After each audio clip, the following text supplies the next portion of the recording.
Okay, new studio alert, new studio alert. Thank you for joining me today, man. Of course, y'all see it, man. We got a new studio, we got a new mic. I appreciate the criticism. Of course, my mic sucked, okay? I had just recently moved, okay? So I was just kind of just recording with my webcam, but nevertheless, today we're back. New studio, hopefully you guys like the new design. But on today's video, I wanted to really talk about alternative credit bureaus, okay? Today we're gonna focus on credit consulting, credit repair, whatever you wanna call it, and really focus on the alternative credit bureaus.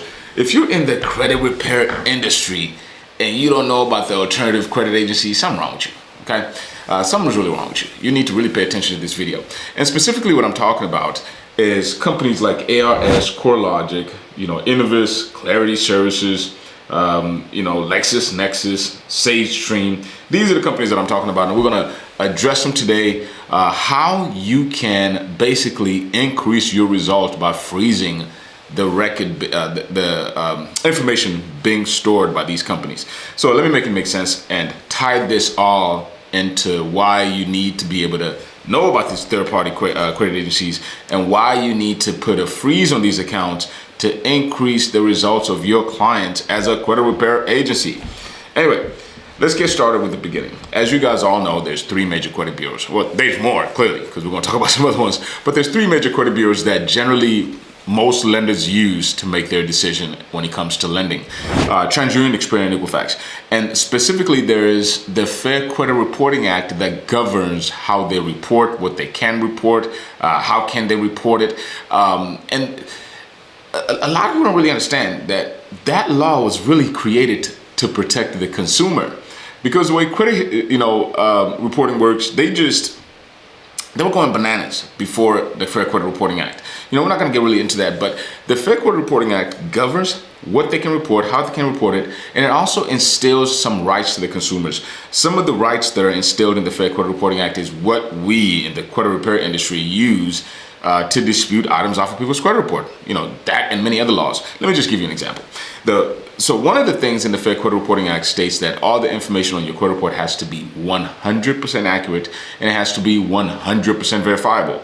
So the way we use it in the credit repair agency is, again, we dispute the information if the information is not 100% accurate, if the name is spelled incorrectly, if some of the addresses have issues with, if the account number is one letter off, if the date do not matches with all the three credit bureaus, there's some inconsistencies there, which again, it does not move into or equal to the 100% accuracy that the Fair Credit Reporting Act requires, okay?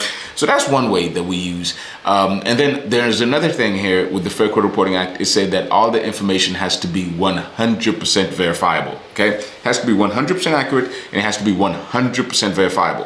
What does that mean? And as it pertains to a consumer or the credit repair agency, you can request validation for anything that's on their credit report, and the burden of proof is on them to tell you how that information is 100% accurate and again 100% verifiable. They have to show you proof how they verified it, is the point that I'm trying to make. Another angle that we use in the credit repair agency to get items off people's credit report, if they're unable to prove how the information is accurate and verifiable, I'm talking about an agreement that the borrower signed, how they came up with their amount that is owed.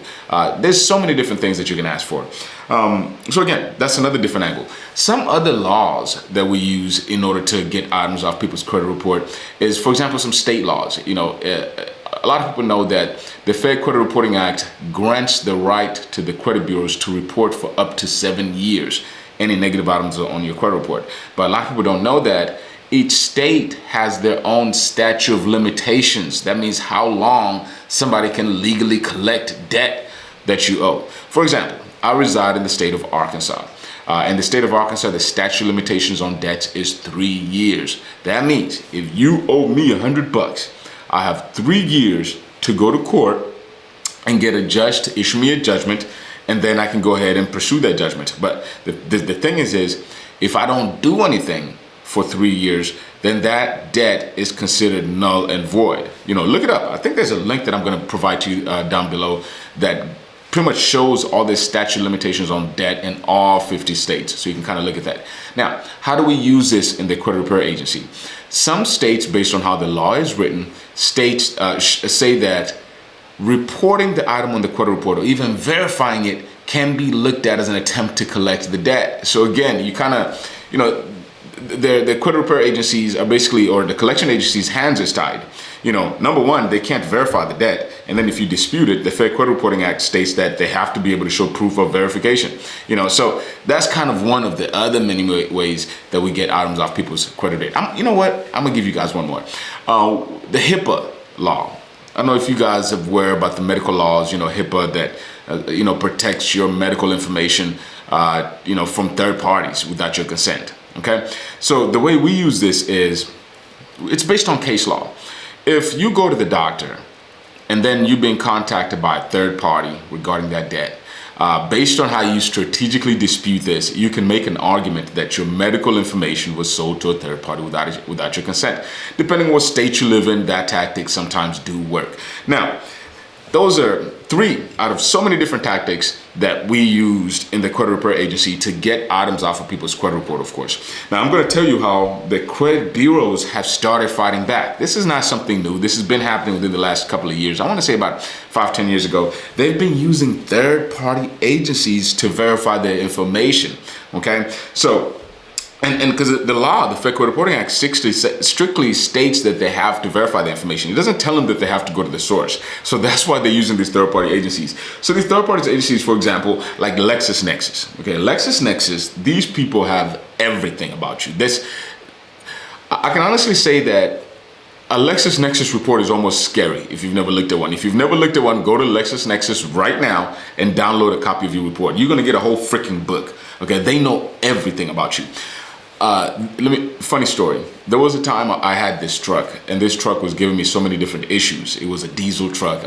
I still got it by now. Okay, it's a big white truck. If you guys ever seen my videos where I show my big white truck, Young Seymour, I'll probably show it on this picture. But it was giving me really a lot of issues, and there was like a good period of like 18 months or 12 months or something like that, where I would constantly have this car towed. You know, I had free towing with my insurance company, so I would call and get it towed.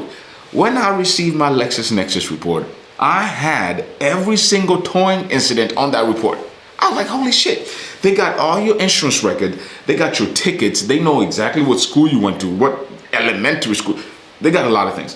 LexisNexis holds your liens, your bankruptcies, your historical addresses. They have all of that information. Let's go to SageStream. SageStream has all the information about your auto lenders, or your credit cards, or your utilities, or your cell phone bills. SageStream has all of that.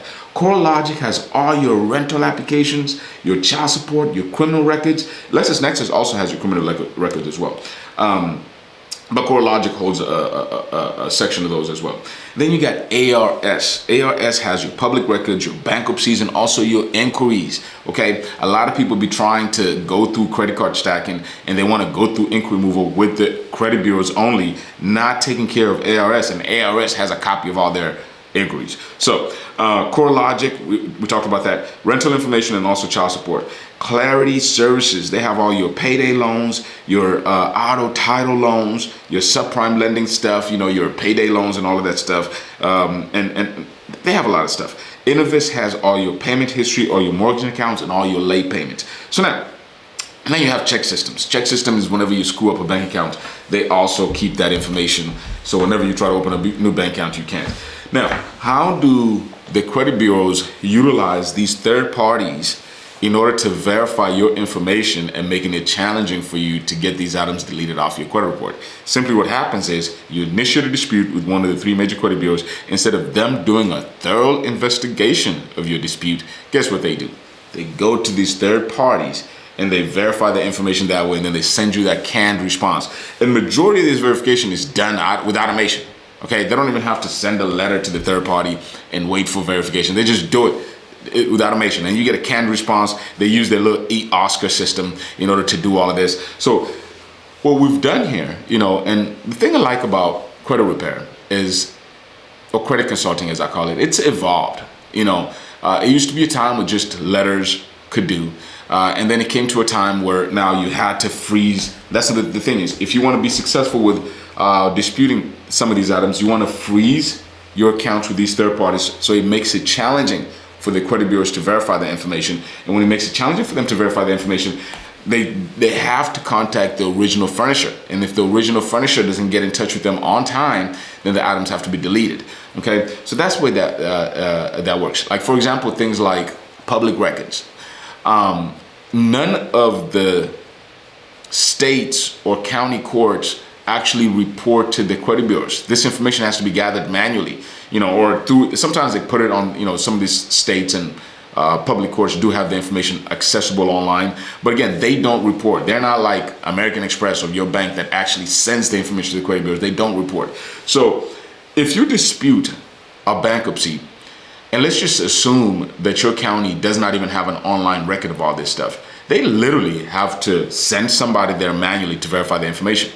And you can ask, based on one of the powers given to you in the Fair Credit Reporting Act, you can ask a method of verification. That's another tip that I'm going to give you. A lot of people just send disputes and they get their verification and they just think that's it. No, you can ask an additional dispute. Okay, cool. Now, since the information is verified, tell me and show me how you got verified. When did you get verified? Who were the people that you spoke with? There's so many different things that you can do with credit repair. It's a game of how annoying could you be until they give up. That's basically what credit repair is. I could mumble about this all day. Hopefully you got some value out of this video. It's basically what I wanted to cover in this video. If number one, if you're new to credit repair, you kind of understand now the different tactics, how items are moved off your credit report. It's not like magic where you pay some company and they just, they call their homeboy at the credit bureaus and some homeboy hits the delete button. That's not how it works, okay? Generally, we use laws, like the Fair Credit Reporting Act, the HIPAA law, some state statute of limitation laws, as I shared with you, to get these items off of people's credit report. In addition to that, we try to stay up to date. And, because the credit bureaus are changing their game, we kind of have to change our game as well. And right now, it is advanced so much that we're using ChatGPT to generate custom letters because we kind of started all using templates. Everybody in the industry was using the same templates, especially if, you were using, let's say, Credit Repair Cloud, which was one major credit repair software that a lot of people were using. Let's just be honest. I used it for some time. We were all using the same templates, So now it's evolved, with ChatGPT and AI, and then also with kind of seeing what the credit bureaus are doing to changing the ways that they're verifying information, because they're not violating the law by using the third parties. But we try to make it challenging. It's a game that we're playing here to try to see what we can do to get the items off the credit report. But anyway, that's what I wanted to share with you as a credit repair agency.